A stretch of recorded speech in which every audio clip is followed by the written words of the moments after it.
Some cars sell like hotcakes, while others sit on dealership lots collecting dust. When a car fails to attract buyers, there's usually a good reason.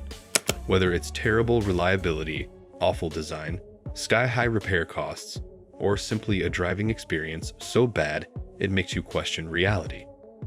According to Consumer Reports, these are the 10 worst cars that no one wants to buy. Let's dive in. 1.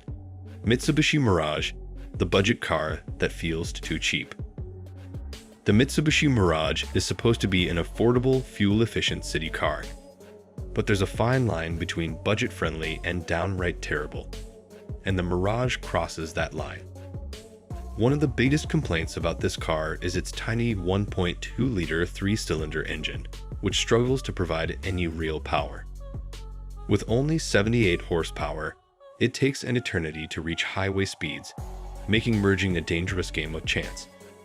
The CVT transmission is also one of the worst in the industry, delivering jerky, sluggish acceleration that makes driving more frustrating than fun.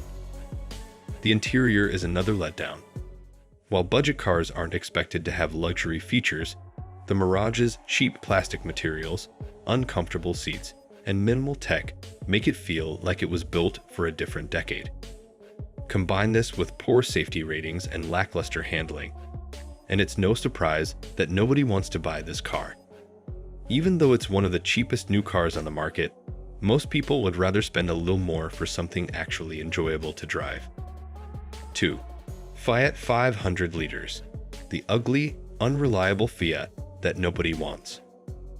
Fiat has had a hard time selling cars in the US, and the 500 liters is a prime example of why.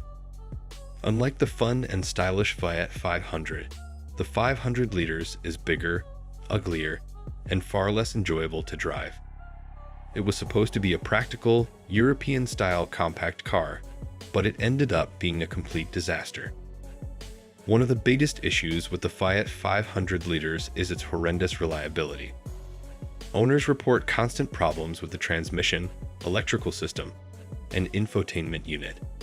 The dual-clutch transmission is especially problematic, often leading to jerky shifts and expensive repairs. On top of that, the driving experience is uninspiring, with vague steering, an unrefined ride, and an engine that feels underpowered and unresponsive. Add in the awkward, boxy design, and you have a car that simply nobody wants. Fiat pulled this model from the US market in 2020, but by then, it had already earned a reputation as one of the worst compact cars in recent history. 3. Dodge Journey, a dinosaur that refused to die. The Dodge Journey was a mid-size SUV that somehow stayed on the market for over a decade without any major updates. It's like Dodge completely forgot it existed and just kept selling it as if nothing was wrong. The biggest issue with the Journey is its outdated technology and lack of refinement. Even in its final production years, it still had a cheap, plasticky interior that felt stuck in the early 2000s. The base engine, a weak 2.4-liter four-cylinder, was completely underpowered for a vehicle of this size, and the 4-speed automatic transmission was embarrassingly outdated.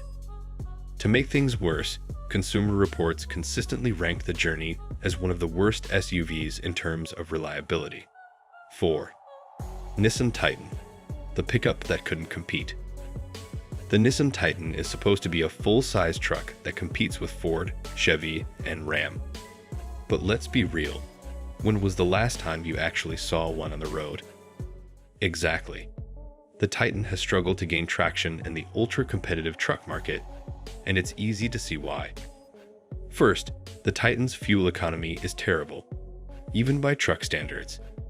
The 5.6-liter V8 engine is thirsty, but it doesn't provide any significant advantage in towing or performance over its competitors.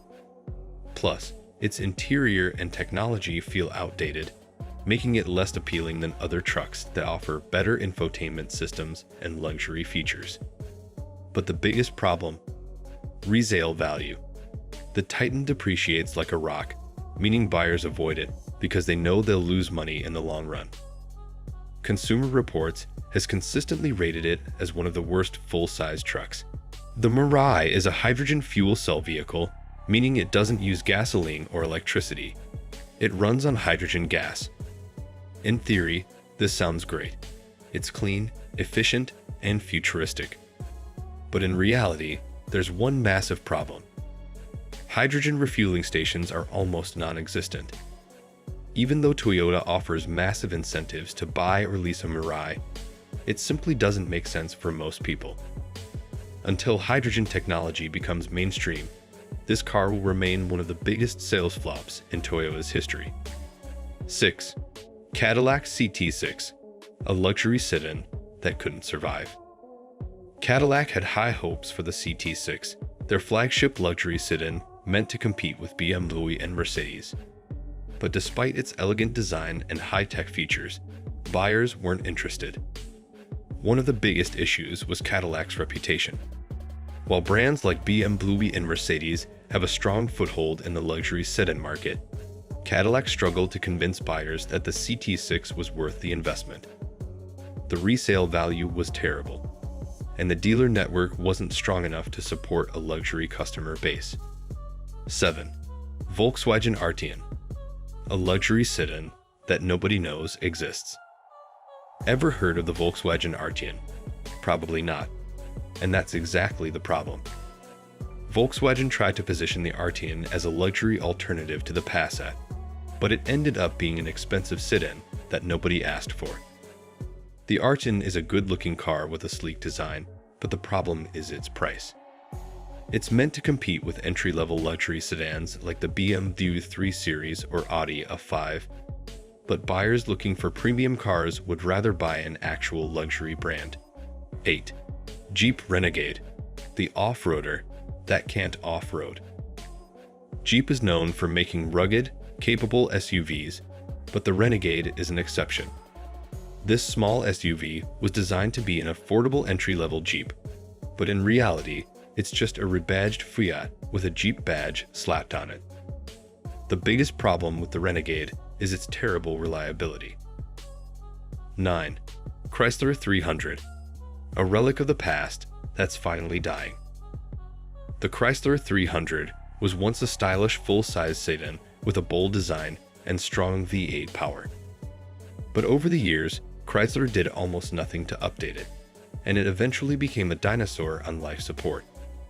The biggest issue with the 300 is that it hasn't changed in nearly a decade.